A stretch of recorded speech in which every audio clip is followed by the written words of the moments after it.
Welcome to Within the Frame, where we bring the most pressing issues across the globe into focus. I'm Kim Mok-yeon. U.S. President Donald Trump's recent diplomatic moves are making waves on the global stage. His push for peace in the Ukraine-Russia war has sparked fresh hopes, while his bold Gaza transformation proposal is stirring heated geopolitical debate. Meanwhile, Trump's hardline trade policies with allies like Japan and growing gaps in diplomacy with South Korea raise questions about the future of U.S. partnerships in Asia. For more on how Trump's high-stakes diplomacy continues to unfold, we invite Lim Eun-jung, Professor of International Studies at Kongju National University. Welcome to the show. Thank you for having me. And also joining us is Michael Allen, Professor of Political Science at Boise State University's School of Public Service. Great to have you, Professor. Thank you. Thank you for having me. So let's start with Professor Lim. Now, on Wednesday, Trump has announced that he has separate phone calls that day with Russian President Vladimir Putin and Ukrainian President Volodymyr Zelensky, as he ordered top U.S. officials to begin truce negotiations. He mentioned that a ceasefire is to come in the not-too-distant future, and this has raised hopes for a peaceful resolution. Professor, how significant is this breakthrough, and what kind of challenges might arise in implementing an agreement between the two nations? Sure. War in Ukraine, which was, of course, caused by Russia's invasion to the Ukrainian territory, this made a lot of meanings, historical meanings, in different ways. Number one is, Russia is, of course, as we all know, is one of the UN permanent 5 members, UN Security Council's P5 member. As a country who has a veto power in the UN Security Council, they violated actually UN Charter's spirit. So definitely their kind of behavior caused a lot of those repercussion.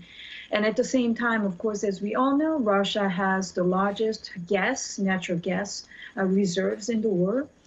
So that is why all this, economic impacts was that much large. So Mr. Trump, again, President Trump, even when he was running as a presidential candidate, he kept emphasizing that if he were in the White House, this didn't happen. Or I can't just, finish the war within like the 24 hours. So those kind of, again, the remarks actually made the rest of the world curious about what, again, President Trump can do after he came back to the White House. My comment on, his that kind of, again, the approach, I will say that approach is basically based on realistic analysis. It looks like he perceives this world as, again, the multipolar world. Again, United States, of course, without any doubt, still is the most powerful nation in the world in many ways, of course, politically, militarily, and technologically, and of course, economically too. However, at the same time, he shows that, again, he perceives that, again, the whole world cannot be controlled only by the United States.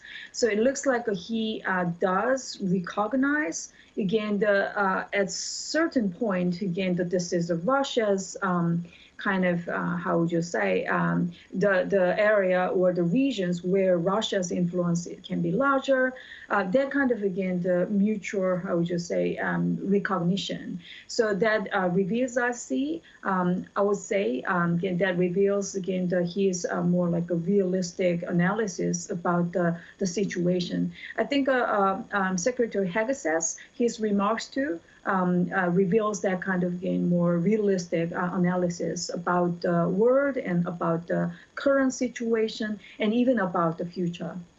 Right. So they took a lot of consideration and realistic variables that could happen. Now, given Trump's direct communication with President Putin and the agreement to start peace negotiations immediately, Professor Allen, how do you assess the likelihood of a sustained ceasefire? And do you think this move in the shift of dynamics, this move could shift the dynamics of U.S.-Russia ties? So Trump's initial plan, as Professor Lim had mentioned, had the United States solving the Ukraine-Russia crisis within 24 hours of him assuming the presidency. And after he had assumed the presidency, he shifted back to, well, we'll try to solve it within 100 days. And then after a call of Putin, which has happened within the last 12 hours or so, he has now decided that peace talks should happen immediately because of the good conversation he had with Vladimir Putin. Given that conversation and the remarks by Secretary of Defense Hegseth, where he has suggested that the territory of Ukraine, it would be unrealistic for Ukraine to regain control of all its territory, and that NATO membership is not really on the table. And also Putin's overall aims for the region, the indications suggest that a ceasefire that is likely to be offered to Ukraine is one that's not going to be favorable to Ukraine. Prime Minister Trudeau immediately responded to the news, suggesting that the invasion of Ukraine will end on Ukraine's terms when it wants it to end. But it certainly puts Ukraine in a difficult spot because without U.S. support, the other support it will have is from Europe and much of the rest of the world, and it will not be as much as it had previously received from the United States. And so the offer that would likely be on the table for Ukraine will be one that it does not want to accept, but may not have a lot of good options otherwise. In terms of a sustainable ceasefire, this makes it problematic. Ukraine may not accept the ceasefire in the first place, or if it were to accept it, it may not be a credible one because it suggests that Russia's illegal gains of Ukrainian territory is something that it can hold on to indefinitely from a ceasefire that may transition to a peace talk, which sends a signal to U.S. allies in Europe and elsewhere that if a country is able to invade your territory and take parts of it and is able to hold on to those for a couple of years, then the U.S. may no longer support your opposition to that country, and it may lock in those territorial gains. It changes us from a world where the idea of territorial acquisition was more of a thing of a past to a world where if you can invade a country and take territory, you can keep it for the long term. So this will send a signal to U.S. allies elsewhere that the U.S. may not have the full-throat defense of some of its allies that it's had previously. So, and we also seen historically that Russia has used positions like this to its advantage, where if it is able to get a ceasefire, it can rebuild its military and either continue this war or redirect itself to somewhere else where it thinks it wants to gain a little bit more territory as well. So a ceasefire now, in the current state, and one that favors Russia, does not have long-term sustainable stability in mind, at least in the terms as currently have been suggested. Right, so we'll really have to look into the details of the deal that would be made. But now moving on to the Gaza situation, President Trump's proposal to take control of Gaza and transform it into a Mediterranean tourist hub has sparked global debate. Professor Lim, how do you view this plan from a geopolitical and political feasibility perspective? Well, even though I mentioned that, again, President Trump's analysis is pretty realistic and based on the realistic analysis. But sometimes what he suggests is pretty much unrealistic. Well, we'll see. Of course, I don't want to negate his intention. Probably he wants to emphasize that, whatever those past efforts or even the current ideas we have, that doesn't work, right? Again, the Gaza, we observed all this humanitarian crisis, massive humanitarian crisis over more than a year, and 70–80% of the whole region is demolished. So it should really start from the ground zero. So where can all these people really live while the reconstruction is moving on? So this is more like, again, the realistic question. So we need to think about this really more seriously, I think, than we are today. So in that sense, President Trump's that kind of, again, the big, how would you say, pretty visionary idea can provoke, the regional members or even non-regional members to rethink about, again, the sustainability of the future or sustainability of the relationship between the Palestine and Israel. So again, I think this is really a time for everyone, for all of us to think about how to really reconstruct and how to make a more peaceful relationship between the two people. Right. Now, regarding this, King Abdullah II of Jordan firmly rejected the proposal to relocate Palestinians from Gaza to Jordan. Professor Allen, how significant is this rejection for U.S.-Jordan relations and the broader Middle East peace process? In terms of the broader Middle East peace process, I don't think this rejection has a significant impact on the likelihood of a further peace. The proposed plan by the Trump administration, by President Trump, and supported by Prime Minister Netanyahu, was one that is not a good plan in a lot of ways. It is one that called for the forcible removal, displacement, and deportation of upwards of 2 million Palestinians from the territory, which violates all kinds of international law, has questions about whether it is possible to do or illegal to do, and falls under the definition as a crime against humanity. So this was something that, while there's two people supporting this idea, much of the rest of the world was very much opposed to the idea and was not likely to support it. So Jordan's rejection of this plan was not a surprise to most people who follow along with this, not only because of the huge legal international violations of international norms and laws that it entailed, but also logistically, there was a question about, well, neither Jordan nor Egypt want to take on nearly 2 million new people within their territories. They already have hundreds of thousands of refugees that they have received from Sudan and Syria from recent conflicts in there. And in all likelihood, this also would mean that Hamas would be in possibly Egypt or Jordan. And if there was to be increased tensions between Hamas and Israel wanted to respond militarily to those tensions, it would have to do so in either Egypt's or Jordan's territory, which would destabilize the region and make this war a lot bigger than it already is presently. And so the long-term prospects of this producing peace in the Middle East just seemed unrealistic, and neither of the proposed destinations for Palestinians living in those territories, in Gaza in particular, was a situation where the leaders of those countries wanted to accept the inflow of those people, because that is not just a plan that was tenable to most other observers besides Trump and Netanyahu. Mm-hmm. Now, let's also move on to the Washington-Tokyo summit. Japan has agreed to double its defense budget by the year 2027, and we are aware that the country has been cautious about increasing its military presence due to its pacifist constitution. Professor Lim, what do you think has triggered Japan to make the latest decision? Well, first of all, let me just highlight the characteristic of Japanese political regime. Again, it's a Westminster system, basically, which means it's pretty fundamentally different from our system. So their ways, their approach, or their policies can be more coherent or consistent from time to time. So their kind of approach is not only just Prime Minister Ishiba's decision. It's basically, it has been incremental.